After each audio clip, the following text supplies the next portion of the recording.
தென்காசியில் இளம்பெண் தற்கொலை செய்து கொண்ட வழக்கில் திடீர் திருப்பமாக அவரின் இன்ஸ்டா நண்பர் உட்பட 3 பேர் அதிரடியாக கைது செய்யப்பட்டுள்ளனர். கடிதம் எழுதி வைத்து திருமணமான பெண் விபரீத முடிவெடுத்ததன் பின்னணி என்ன? தென்காசி மாவட்டம் பாவூர் சத்திரம் அருகே குறும்பலாப்பேரியைச் சேர்ந்தவர் சக்திவேல்.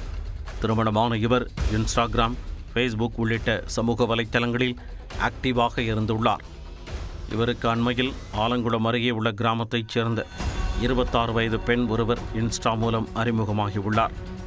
இருவரும் திருமணமான நிலையில் இன்ஸ்டா வாயிலாக நட்பாக பழகியுள்ளனர். இவர்களின் நட்பு நெருக்கமாகி பல்வேறு இடங்களில் ஜோடியாக உலா வந்துள்ளனர்.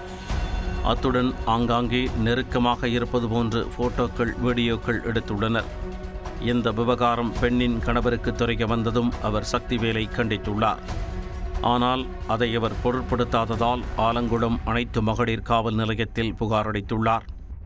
புகாரின் பேரில் சக்திவேலை அழைத்து எச்சரித்த போலீசார் அவரது செல்போனில் இளம் பெண்ணுடன் எடுத்துக்கொண்ட புகைப்படங்களை அழித்துவிட்டு அனுப்பியுள்ளனர். இதனால் ஆத்திரமடைந்த சக்திவேல் ஏற்கனவே தனது செல்போனில் மறைத்து வைத்திருந்த புகைப்படங்களை நண்பர்கள் இருவருக்கு ஷேர் செய்துள்ளார்.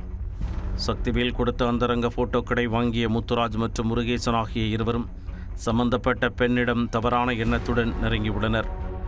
ஒரு கட்டத்தில் அந்த போட்டோக்களை காட்டி தங்களது ஆசைக்கு இணங்க கட்டாயப்படுத்தி மிரட்டியுள்ளனர். அதற்கு இளம்பெண் மறுப்பு தெரிவித்ததும் போட்டோக்களை அவரின் கணவரிடமே காட்டி குடும்பத்திற்குள் குழப்பத்தை ஏற்படுத்தியுள்ளனர். இதனால் கணவன் மனைவி இடையே பிரச்சனை ஏற்பட்டு விரிசல் அதிகரித்துள்ளது. வேறு வழியின்றி அந்த பெண் தனது தாத்தா வீட்டில் தஞ்சமடைந்துள்ளார்.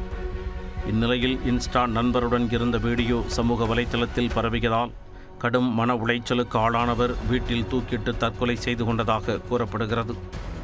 இச்சம்பவம் குறித்து ஆலங்குளம் போலீசார் வழக்கு பதிவு செய்து விசாரணை மேற்கொண்டனர். விசாரணையில் அவர் எழுதி வைத்திருந்த 8 பக்கங்கள் கொண்ட கடிதம் சிக்கியுள்ளது. அதில் தனது தற்கொலைக்கு சக்திவேல், முத்துராஜ், முருகேசன் ஆகிய 3 பேர்தான் காரணம் என குற்றம் சாட்டியிருந்தார்.